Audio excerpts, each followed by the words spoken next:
தண்ணி எடுத்துக்கங்க.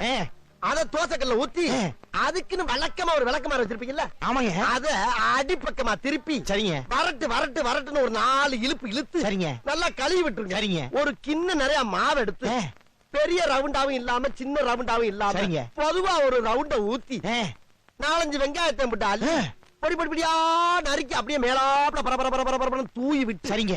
ஒரு நீளமான கேரட் எடுத்து அதையும் பொடி பொடியா நறுக்கி சரிங்க. அப்படியே மேலாப்ல பரபர தூவி விட்டு சரிங்க.